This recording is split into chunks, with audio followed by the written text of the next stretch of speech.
This is ATN Global News at 9. First, the headlines. Mob kills police officer. Gunmen adopt LP party chief. Gunmen adopt Labour Party chieftains. Tinubu pens tributes to Gowon. Blackout as national grid collapses. Mozambique opposition lawyer shot dead. Wizkid brags after snubbing Davido. Spurs beats West.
Now the news in detail.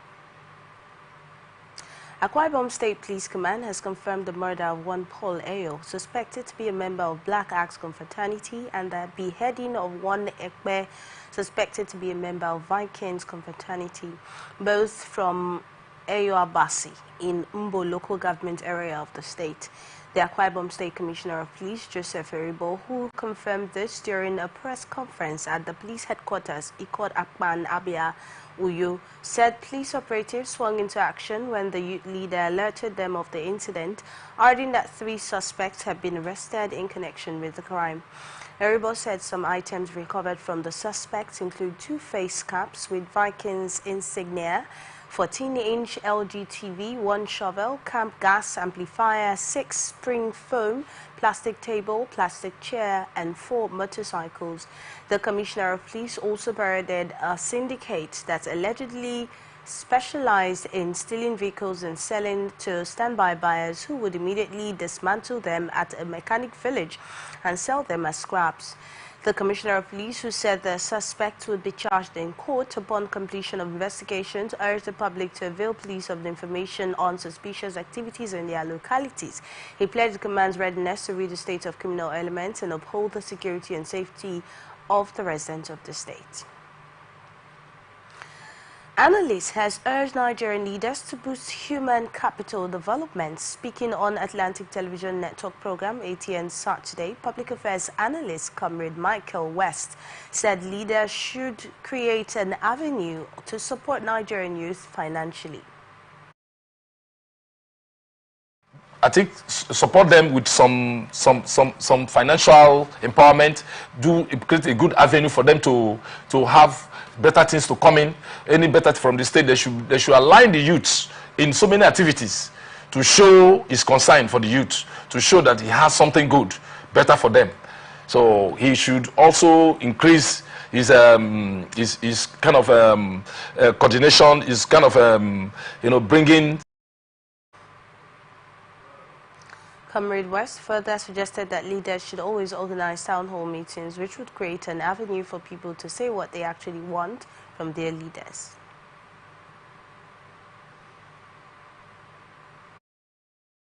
Town hall meeting. When you have town hall meeting, there you get the youths together, you get their consent, and you know what they wanted, what they needed. They will tell you. At least we'll have youth leaders across the states there in various local government. They will come in, the state youth leader are there. They will also come in and say what 1 or 2 they wanted, because you may not speak the minds of the youth, but until when they come together and tell you this is what they want. If you do this, at least there will be a little bit peace and happiness in the state. So I think by doing that town hall meeting, it's a good.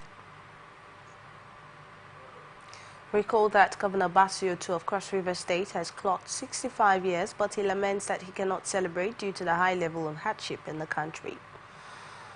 Delta State government has said it would not abandon flood victims across the state as rising water levels threaten those living in coastal communities. The government also called flood-prone areas to relocate to higher grounds as the government was making adequate arrangements to accommodate them at the camps nearest to them. Festus Ahon, the Chief Press Secretary to Governor Sheriff, gave the assurance on Saturday while speaking on the flood updates in Asaba, the Delta State capital.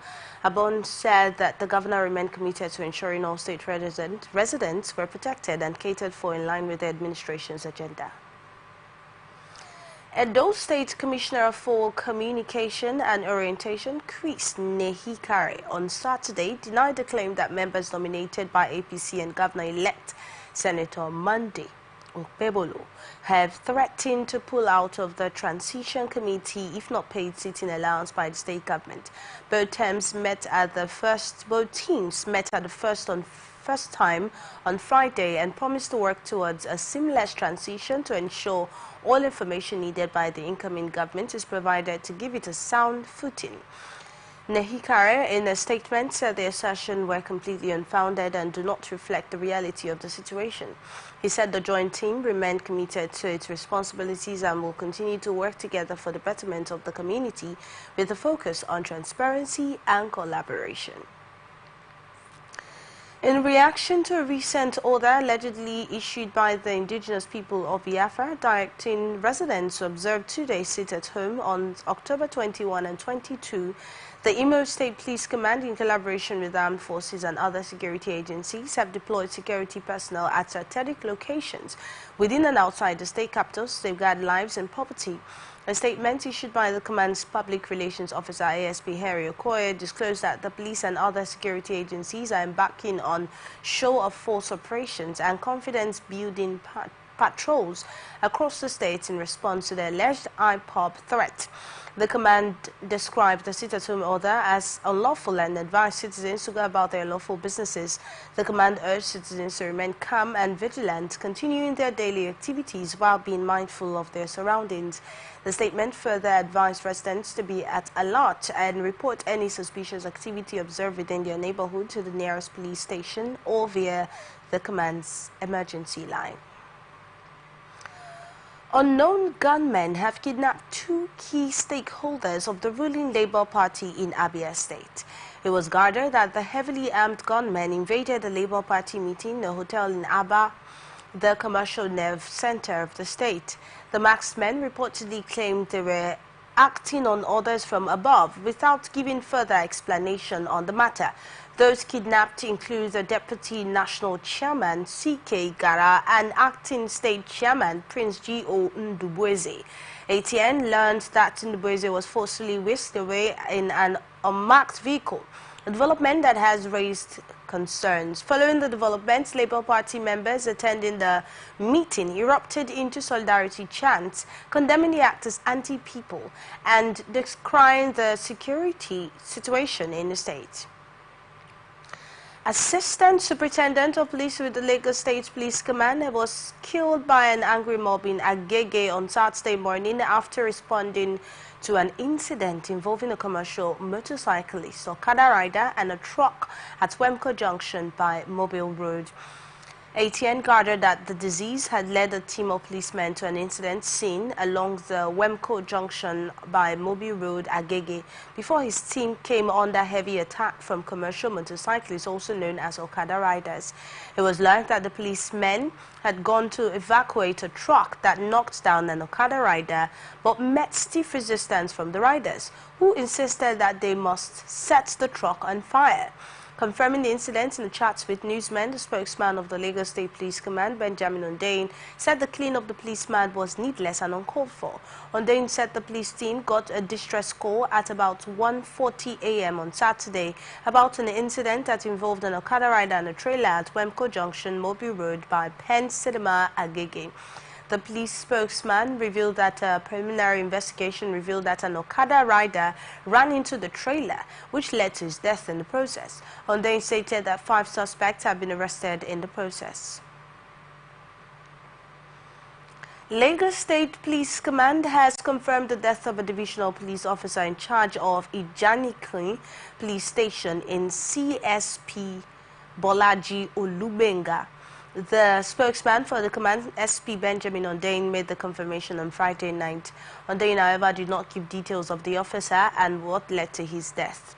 It was earlier gathered that the DPO was said to have slumped in his office and died before he could be rushed to the hospital. It was further learned that the news of his death threw the officers attached to the station into mourning. A source from the division said the body of the officer had been moved to a mortuary. Federal Capital Territory Police Command has denied the alleged arrest and unlawful detention of a minor by officers from the Kubwa Police Division.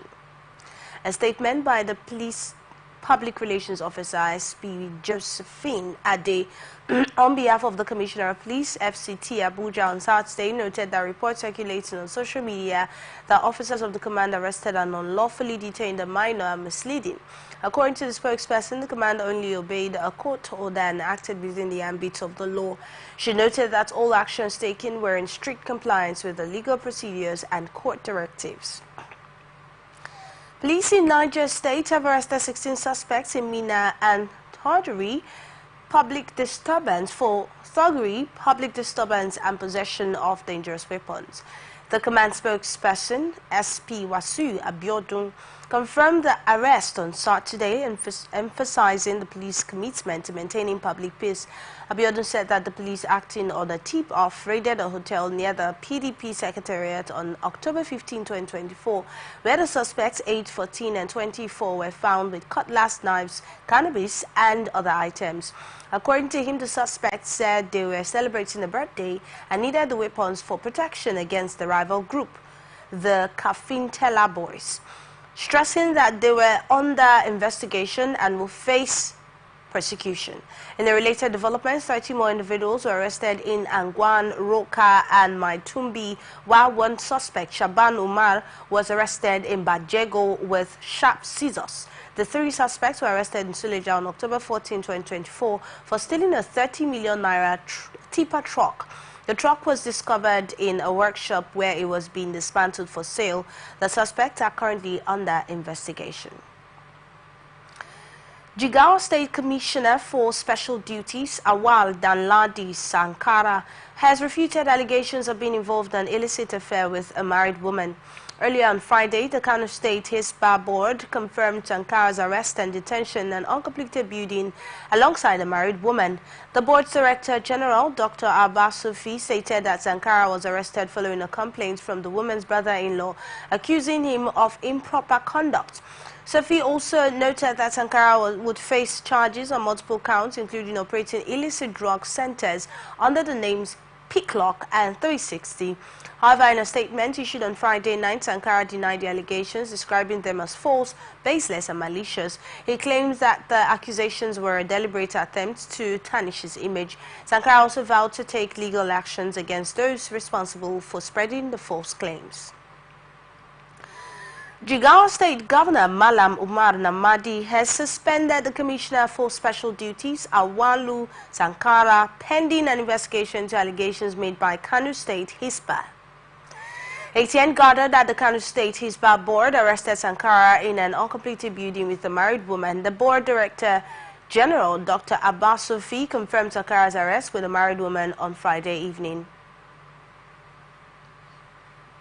The commissioner, in a statement issued on Friday night, says Sankara denied the allegations, describing them as false, baseless, and malicious.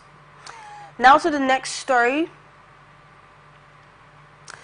You're watching the Global News on Atlantic Television Network. We'll be right back after this break. Please stay with us.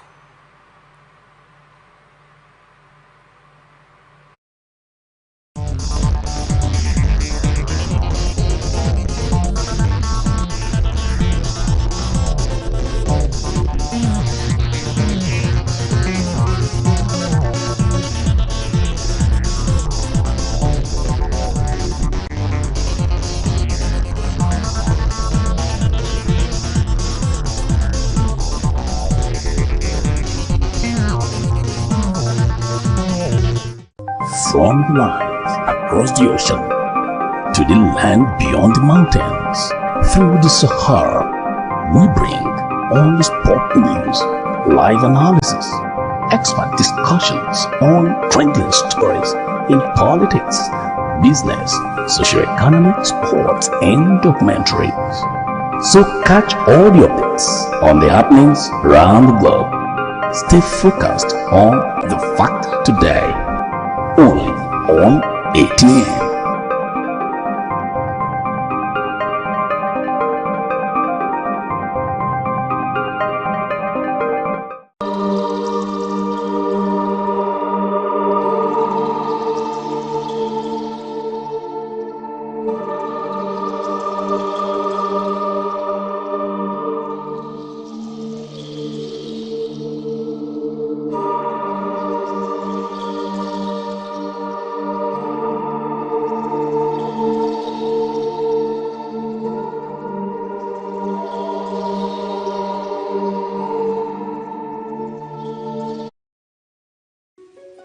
The people of Maiduguri need your help. A catastrophic flood has engulfed the city, leaving over 1 million residents stranded and fighting for survival. Entire communities are submerged, with people trapped inside homes and on rooftops cut off from food, clean drinking water and essential supplies. Health experts are warning of a potential outbreak of deadly diseases, and medical facilities are out of commission. The situation is dire. Helicopters, boats and high-riding trucks capable of navigating the treacherous, waterlogged areas are urgently required to reach the countless men, women and children still awaiting rescue. The Nigerian media is issuing a desperate plea to the government, humanitarian organizations, international actors and citizens across the nation. Step in now, before it's too late. For more information on how you can help, contact Professor Usman A. Tar, the Honorable Commissioner for Information and Internal Security, Borno State, on 0809-233-3955. Every second counts. This is powered by Atlantic Television Network.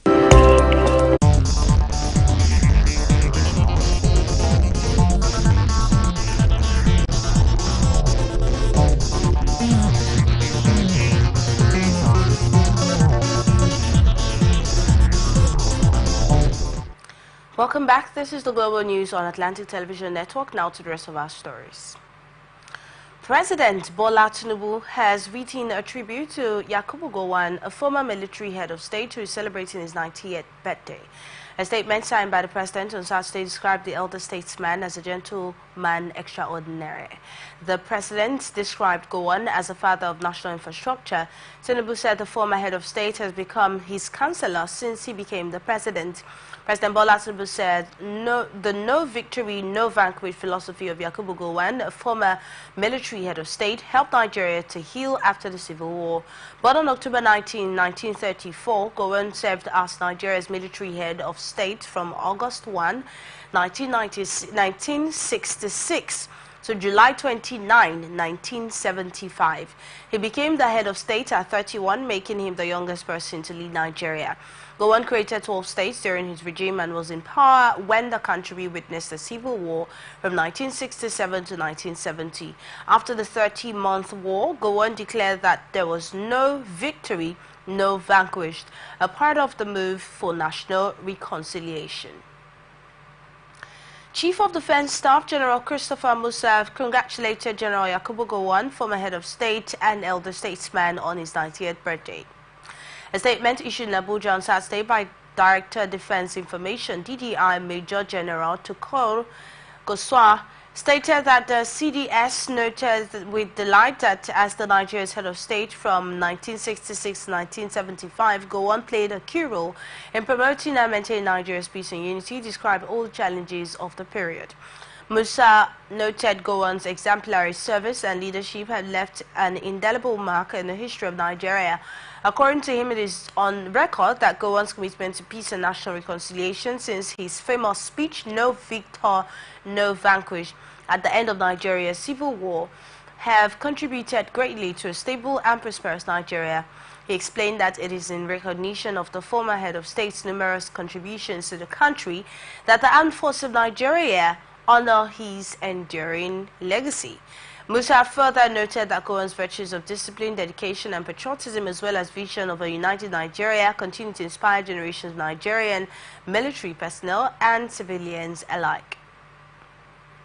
Minister of State for Water Resources and Sanitation, Bello Goronyo, has reaffirmed the federal government's commitment to strengthening water users' association in public irrigation schemes as a critical step towards achieving food security and economic growth.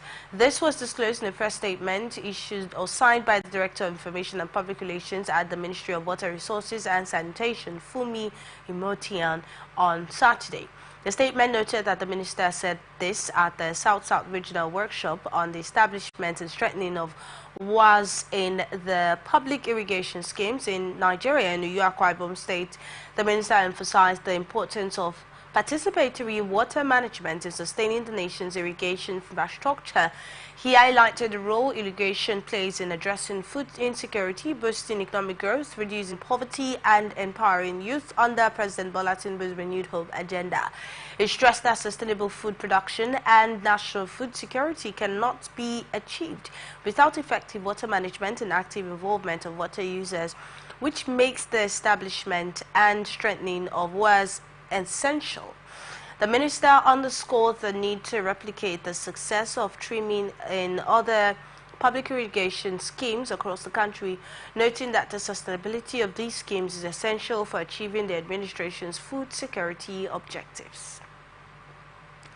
Inspector General of Police Kayode Adeolu Ebetokun has raised concerns over increasing reports of extortion and high-handedness by some officers of the Nigeria Police Force.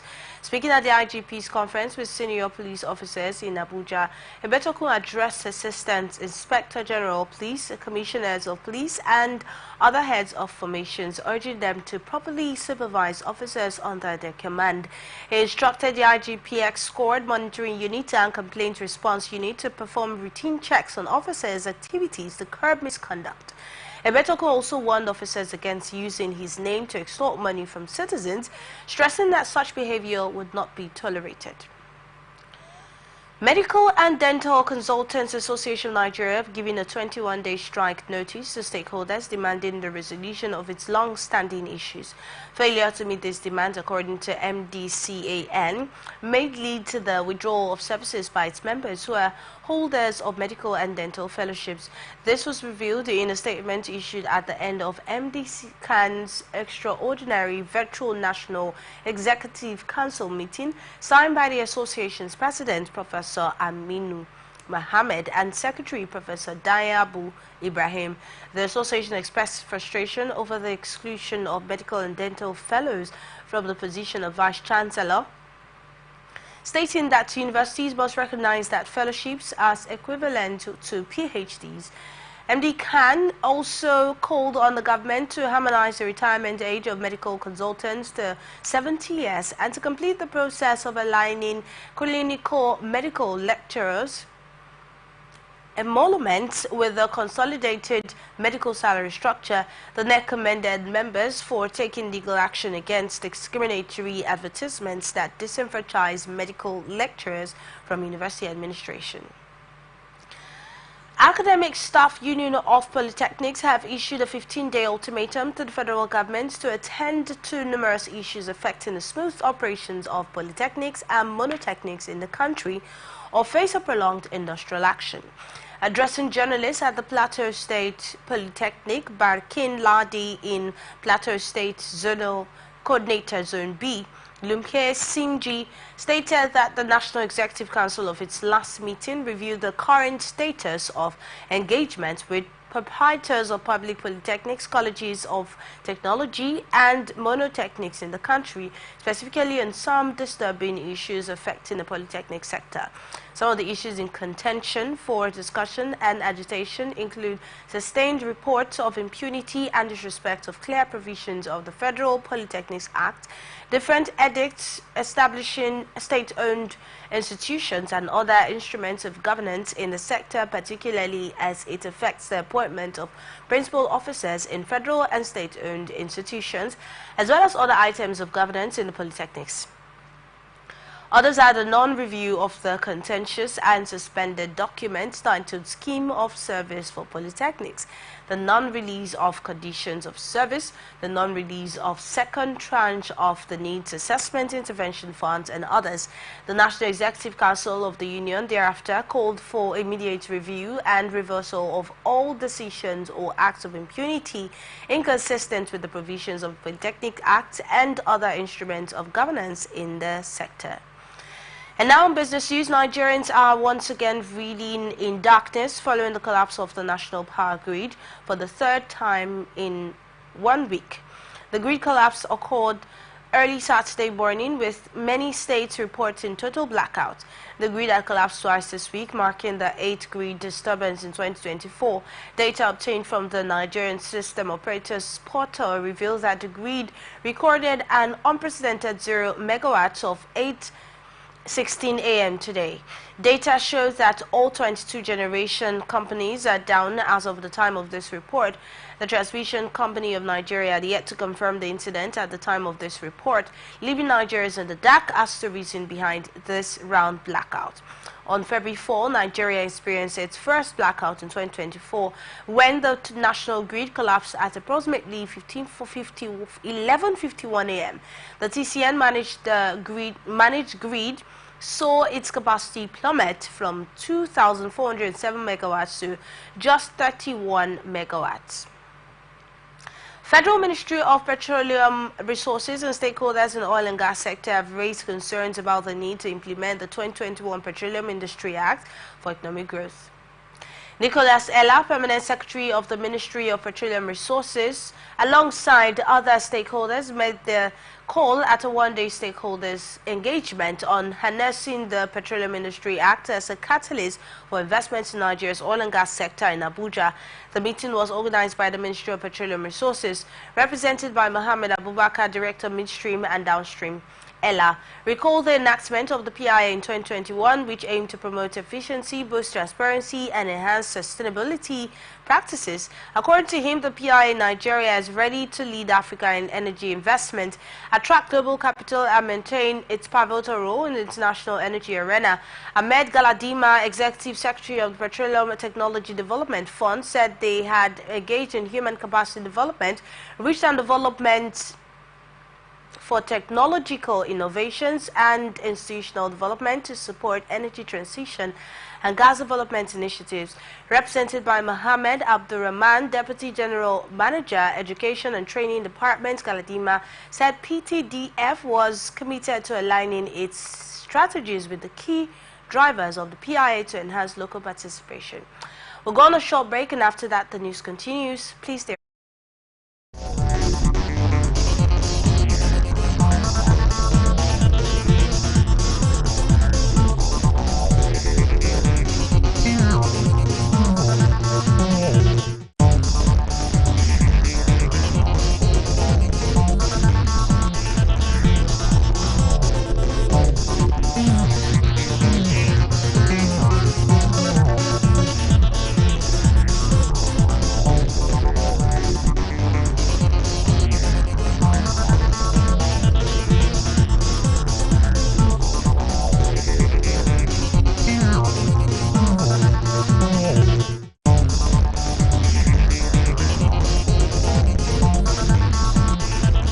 Welcome back now to the rest of our stories. Organized labor has warned that states refusing to implement the federal government-approved new minimum wage would be inviting terrorist unrest. President Bola Tinubu in July signed the new national minimum wage of 70,000 naira into law after a protracted negotiation with the leadership of Nigeria Labour Congress and the Trade Union Congress. 3 months after the agreement was reached, the NLC has lamented that while some states have made progress towards the implementation of the new minimum wage, and many other states are still lagging behind in executing the agreement. The NLC spokesman Benson Upa told newsmen on Saturday that there are varying degrees of implementation across the country, pointing out that the consequential wage adjustment, which is the formula used to determine how much should be added to each worker's wage based on their cadre, is posing challenges in some instances. The NLC urged state governments to take immediate action to fulfill their legal obligations, especially with rising cost of living and recent fluctuations of exchange rates. Also speaking with newsmen, Joshua Pebo, General Secretary of the Association of Senior Civil Servants of Nigeria, said that currently no state has fully implemented the new minimum wage. Pebo noted that many states' governments have only made public declarations of their intentions to comply. And up next is international tidbits. Gunmen in Mozambique have killed opposition lawyer Elvino Dias and Podemos party official Paulo Gombe. The rights group confirmed intensifying tensions just before planned protests against disputed election results. The victims were traveling in a car when assailants opened fire on the Barrio da Cu neighborhood of the capital Maputo on Saturday, according to the civil society election observer group More Integrity. Human Rights Watch and Mozambique Center for Democracy and Human Rights corroborated the attack, with CDD director Adreno Nuvunga describing it as a cold-blooded murder. The opposition party, Podemos, and its presidential candidate, Venancio Mondlane, have rejected provisional election results, and its candidate, Daniel Chapo. They have called for a nationwide protest strike on Monday. European Union and Mozambique former colonial ruler, Portugal, have condemned the killings, urging an investigation. Alex Vines, Africa Programs Director at Chatham House, described the murders as a serious escalation ahead of Monday's protest strike, warning of heightened tensions.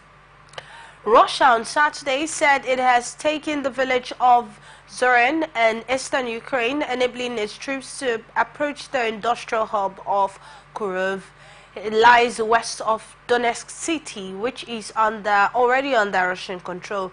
Russia's defense ministry said locality of Zorin have been liberated. Russia has been concentrating on its offensive on Kurekov, with Moscow's troops as its gates, just a few kilometers from the centers.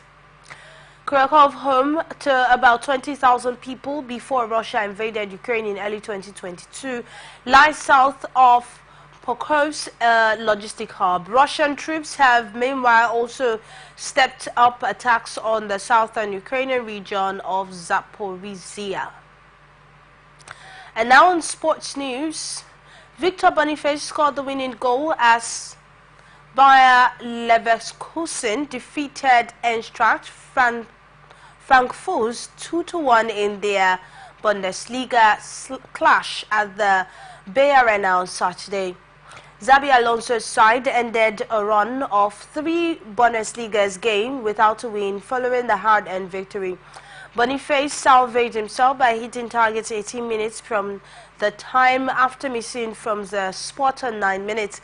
The 23-year-old have now scored 5 goals in 7 league appearances for Day Westselv this season. The forward was replaced by Patrick Schick 10 minutes from time. His compatriot Nathan Teller took the place of Jeremy Frimpong on the 80th minute. Anas Musa has been appointed as the new general manager of Nigeria National League side Gombe United. Musa took over the leadership of the Savannah Scorpions from Abubakar Yellow. Gombe United made the announcement on social media.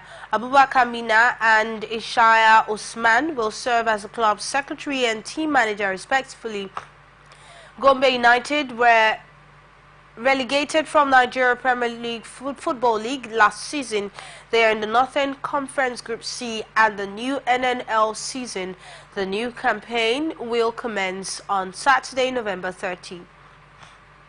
Gatafer in lining up a January move for Real Sociedad striker Omar Sadiq.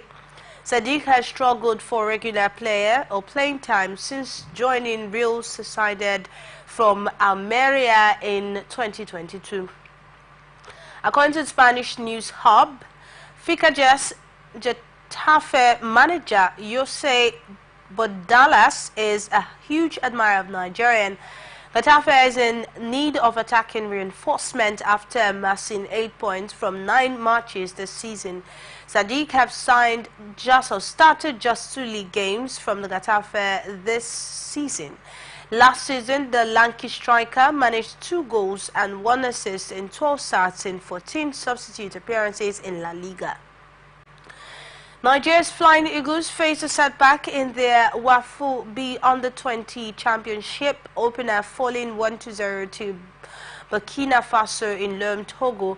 The decisive moment came in the second half when Burkina Faso's Drem capitalized on defense error, giving his team a crucial win in Group B. Despite dominating possession for large parts of the game, Nigeria struggled to break down a resilient Burkina Faso defense. Both teams entered halftime deadlocked at 0-0, but Burkina Faso loomed the more dangerous after the break. Nigeria's inability to convert their chances came back to haunt them when Koulibaly struck, leaving the Flying Eagles scrambling for the response. With Burkina Faso now leading Group B, Nigeria's path to the semi-finals have become much tougher. They face a must-win scenario against Cote d'Ivoire, who have a bye in the first round. Only the top 2 teams in the group will advance, meaning the Flying Eagles need nothing short of a victory to stay in contention.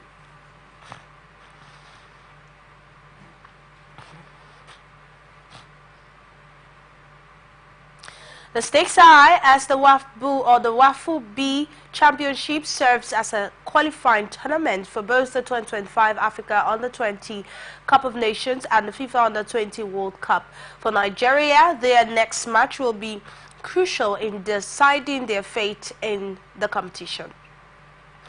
Tottenham roared back from behind to beat West Ham for 4-1 on Saturday, overrunning their London rivals in the second half to ease the pain of their recent collapse against Brighton. A third win in 4 Premier League games lifted Angay men to 6th in the tables ahead of the later kick-offs, but heaps the pressure on new West Ham coach Julian. Victory for Spurs comes after they blew a 2-0 lead in the 3-2 defeat at Brighton in their final league game before the international break. The teams were level at the halftime at the Tottenham Hotspur Stadium after Mohamed Kudus' opener against the run of play was cancelled out in impressive Dejan, but the match changed complexion in a frantic spell early in the second half when Besoma, an own goal from Alphonse Arello, and the fourth in the Son took the game away from the West Ham. Tottenham were in control of the match early on in inform. Brennan Johnson flushed a shot narrowly wide on 6 minutes, but West Ham played their part in an absorbingly open contest, giving their host a scare when Jared Bowen surged down the right and cut back in Kudus, whose stinging shot was palmed away by Vicario. And now in entertainment, Grammy-winning Nigerian singer Ayodeji Balogun, aka Wizkid, had posted about his star power after an incident that happened between him and his colleague Davido at a club in London. ATN reports that Wizkid sauntered past Davido's table while clubbing at the same facility with the DMW boss amid their beef on Friday night. Davido was partying with members of his 30 billion gang, while Wizkid reportedly showed up to support his official disc jockey DJ Tunes, who was playing at the club. Following the snub, Wizkid went online to brag, insinuating that Davido was the one looking for his validation. This isn't the first time Davido and Wizkid have been spotted clubbing together. Last year, the singers partied together and hugged at a club on Lagos Club. However, Wizkid claimed during one of his recent social media rants that it was Davido who initiated the reunion. He claimed that Davido runs after him like a fanboy anywhere he goes. Nigerian first human robotic content creator Amado Elizabeth Aminata, widely known as Jajolita, have opened up on her battle with a jawline tumor. She made this known after being criticized on social media for abandoning her content following her relationship with TikTok star Pella. Speaking amid the backlash, the content creator revealed that she took a break because of a battle with a jawline tumor, which she initially thought was a dental issue.